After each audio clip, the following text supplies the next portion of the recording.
दोस्तों बहुत सारे मुकदमों में या किसी भी तरीके के केस में आप लोगों ने गैर जमानती वारंट नॉन बेलेबल वारंट का नाम सुना होगा दोस्तों, जो एक गंभीर कानूनी आदेश है और जिसमें पुलिस को अभियुक्त को गिरफ्तार करने और कोर्ट के सामने पेश करने का आदेश दिया जाता है दोस्तों। जबकि जमानती वारंट क्या होता है, इसमें अभियुक्त को तुरंत जमानत मिल जाती है, थाने से भी मिल जाती है और कोर्ट से भी मिल जाती है दोस्तों। लेकिन नॉन बेलेबल ऑफेंस अगर कोई हुआ है दोस्तों, गैर जमानती वारंट अगर इश्यू होता है, तो इसमें जो भी अभियुक्त होता है उसको कोर्ट के सामने पेश करना होता है दोस्तों, भले ही इसे हिरासत में ही क्यों ना लिया जाए दोस्तों। और अगर आपके विरुद्ध भी नॉन बेलेबल वारंट जारी किया गया तो तत्काल गिरफ्तारी बचने के लिए क्या कानूनी उपाय हैं दोस्तों, आज इस वीडियो में हम लोग सब कुछ समझने वाले हैं दोस्तों। जय हिंद, नमस्कार, मैं एडवोकेट आशीष मिश्रा। लाइक कर दीजिएगा, शेयर कर दीजिएगा, सब्सक्राइब कर दीजिएगा ताकि इन्फॉर्मेशन और लोगों को मिल सके दोस्तों, किसी भी तरीके के क्रिमिनल सूट में, क्रिमिनल केस में दोस्तों अभी समझते हैं कि गैर जमानती वारंट जो होता है वो आमतौर पर कब जारी किया जाता है दोस्तों। कब? जब अभियुक्त बार बार समन या जमानती वारंट के बावजूद कोर्ट में पेश नहीं हो रहा है दोस्तों, मामले में गंभीर अपराध शामिल है और जिसके लिए अभियुक्त को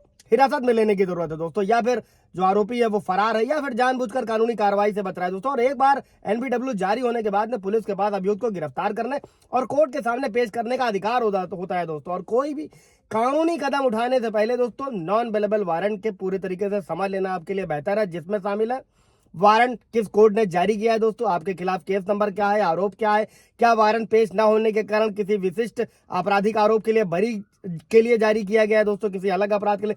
सबसे अच्छा कानूनी उपाय होता है दोस्तों एनबीडब्ल्यू को रद्द करने के लिए उसी कोर्ट में आवेदन दायर करना होता है जिसने इसे जारी किया था दोस्तों। और जो भी आपका वकील होगा वो सीआरपीसी की धारा 70 के सबसेक्शन 2 के तहत, जो नए कानूनों में अलग अलग है दोस्तों, इसके तहत रिकॉल या फिर रद्द करने की याचिका दायर कर सकता है, जो अदालत को वारंट वापस लेने की अनुमति देता है दोस्तों। और इसी के साथ में दोस्तों जो एनपीडब्ल्यू होता है उसको रद्द कराने के क्या क्या आधार है उसे भी समझ लीजिएगा।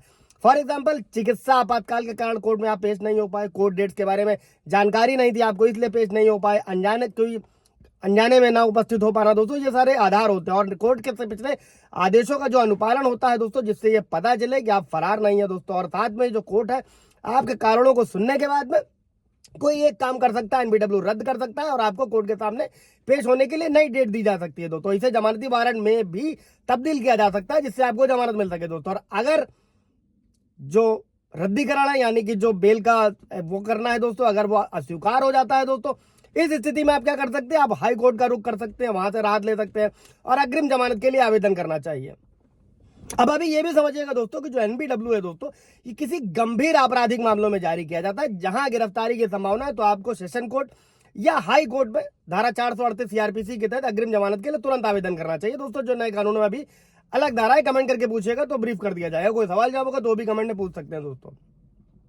और अगर कोर्ट अग्रिम जमानत दे देता है दोस्तों तो पुलिस आपको गिरफ्तार नहीं कर सकती है। अगर कोर्ट अग्रिम जमानत खारिज कर देता है दोस्तों तो आपको आत्मसमर्पण करना पड़ सकता है और रेगुलर बेल के लिए भी आवेदन करना पड़ सकता है। और अगर एनबीडब्ल्यू को रद्द करने से इनकार कर दिया जाता है दोस्तों तो स्वेच्छा से कोर्ट के सामने आत्मसमर्पण करना एक बुद्धिमानी भरा विकल्प होता है दोस्तों। और इससे पता चलता है कि आप कानूनी प्रक्रिया में सहयोग करने के लिए तैयार है। और एक बार जब आप आत्मसमर्पण कर देते हैं दोस्तों तो आपका वकील सीआरपीसी की धारा 437 439 के तहत आवेदन दायर कर सकता है दोस्तों। और कोर्ट अपराध की प्रकृति और आचरण को देखते हुए जमानत दे सकता है दोस्तों। और अगर जमानत खारिज हो जाती है दोस्तों, इसके बाद में आप हाई कोर्ट में जा सकते हैं। अगर निचली अदालत एमपीडब्ल्यू को रद्द करने से इनकार करती है तो आप हाई कोर्ट में रिवाइज पिटीशन दायर कर सकते हैं दोस्तों। और अंतिम उपाय के रूप में सुप्रीम कोर्ट भी है दोस्तों, वहां का दरवाजा खटखटा सकते हो। और हाई कोर्ट और सुप्रीम कोर्ट ये आमतौर पर ऐसे मामलों पर विचार करते हैं दोस्तों जहां मौलिक अधिकारों का उल्लंघन होता है। सुप्रीम कोर्ट के कई सारे जजमेंट है दोस्तों। चूंकि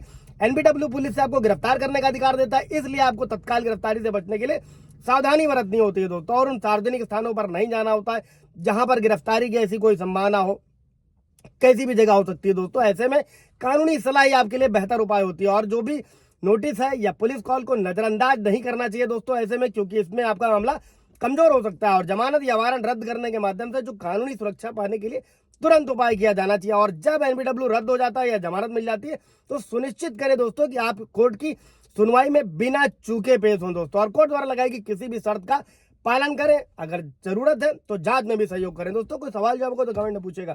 थैंक यू।